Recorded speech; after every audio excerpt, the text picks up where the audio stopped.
Hello বন্ধুরা, Bengali spice চ্যানেলে তোমাদের সবাইকে স্বাগত জানাই। আজকে আমি তোমাদের সাথে একটা ব্রেকফাস্ট রেসিপি শেয়ার করছি। এটা ব্রেকফাস্টেও খেতে পারো, আবার ইভিনিং স্ন্যাক্স হিসেবেও কিন্তু খেতে পারো। তাহলে চলো রেসিপিটি তোমাদের সাথে শেয়ার করি। রেসিপিটি ভীষণই হেলদি। তো এটা বানানোর জন্য এখানে আমি কিছুটা পরিমাণে আলু নুন দিয়ে সেদ্ধ করে নিচ্ছি। আলুটা সেদ্ধ হতে থাক, তার ভেতরে এখানে আমি শসা, টমেটো এগুলোকে কেটে নিচ্ছি। শসা আর টমেটোকে আমি এরকম গোল গোল করে স্লাইস করে নিয়েছি। আর তার ভেতরে দেখো আলুটা কিন্তু সেদ্ধ হয়ে গেছে। এবার আলুটাকে আমি একটা কাঁটা চামচের সাহায্যে স্ম্যাশ করে নিচ্ছি। রেসিপিটি যদি তোমাদের ভালো লাগে লাইক, কমেন্ট, শেয়ার করো, সাবস্ক্রাইব করে চ্যানেলের পাশে থেকো।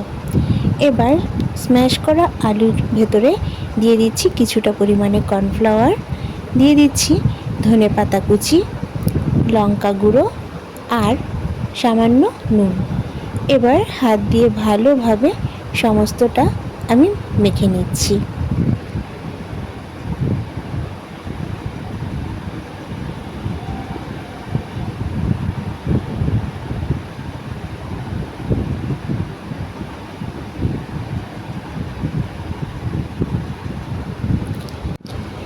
আলু মেখে নেওয়া হয়ে গেছে। এবার আলুগুলোকে আমি 3টে ভাগে ভাগ করে নিলাম। ভাগ করে নেওয়ার কারণ হলো এই 3টে ভাগ দিয়ে আমি আলু টিক্কি বানাবো। তো তার জন্য হাতে আমি ভালো করে তেল মেখে নিয়েছি। এবার আলুগুলোকে হাতে তুলে ভালো করে গোলাকৃতি বলের আকার করে নিচ্ছি। আর মাঝখানে আমি স্টাফিং করব গ্রেট করা চিজ দিয়ে।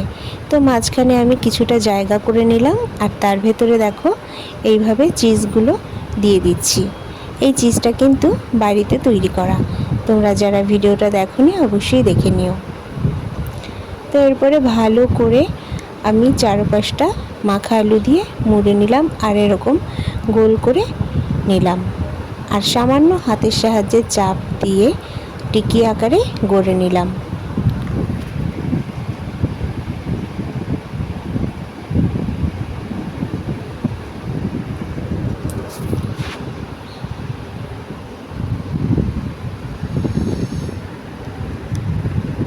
একটা তৈরি হয়ে গেল, এবার আর একটা তৈরি করছি।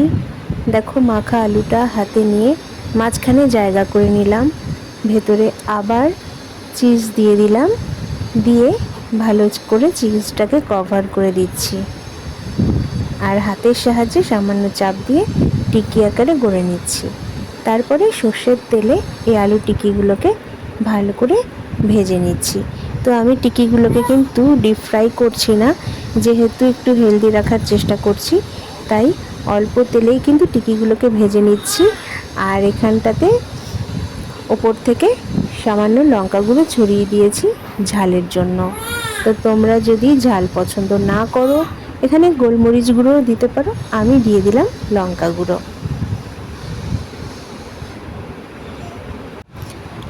ভালো করে উল্টে পাল্টে আলু টিক্কিগুলোকে ভেজে নিচ্ছি। এরপরে এখানে দেখো 2টো স্লাইস পাউরুটি নিয়েছি, আর পাউরুটিগুলোকে কিন্তু আমি সেঁকে নিয়েছি, বাটারে সেঁকে নিয়েছি। তো তারপরে এখানে আমি সামান্য টমেটো কেচাপ দিয়ে দিচ্ছি। যারা টমেটো কেচাপ খেতে বেশি পছন্দ করে তারা বেশি পরিমাণে টমেটো কেচাপ দিয়ে দিও। আমি এখানে অল্প করে টমেটো কেচাপ নিয়ে নিয়েছি। এই টমেটো কেচাপটাও কিন্তু বাড়িতেই বানানো, সে ভিডিও কিন্তু চ্যানেলে দেওয়া আছে, তোমরা অবশ্যই দেখে নিও। এরপরে এর উপরে দিয়ে দিচ্ছি সামান্য পরিমাণে চিলি ফ্লেক্স আর দিয়ে দিচ্ছি অরিগানো। এরপরে স্লাইস করে রাখা শসার টুকরোগুলোকে দিয়ে দিচ্ছি।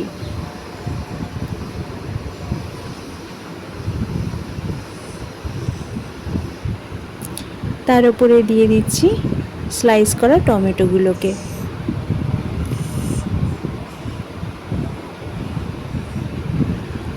এবার এর উপরে দিয়ে দিচ্ছি আলু টিক্কি, তারপরে সামান্য ধনেপাতা, ওপর থেকে দিয়ে দিচ্ছি রিং করা পেঁয়াজ। আর এখানে আমি বিট নুন দিয়েছিলাম, যেটা পরে দিয়েছিলাম, তো বিট নুন অবশ্যই দিয়ে দেবে। আর এখানে দিয়ে দিচ্ছি একটা ডিমের পোচ। তারপরে ওপর থেকে বাকি পাউরুটির স্লাইসটা রেখে দিলাম, আর হাত দিয়ে সামান্য চাপ দিলেই এরকম ভেতর থেকে কুসুমটা ব্লাস্ট করে যাবে। খেতে কিন্তু অসাধারণ হয়। তোমরা বাড়িতে অবশ্যই বানিয়ে জানিও কেমন লাগলো। তো এই রেসিপিটি কিন্তু সকালবেলার ব্রেকফাস্টে অথবা সন্ধেবেলাতেও তোমরা বানিয়ে অনায়াসেই খেতে পারো। তো আজকের ভিডিও এই পর্যন্তই, দেখা হবে পরের ভিডিওতে।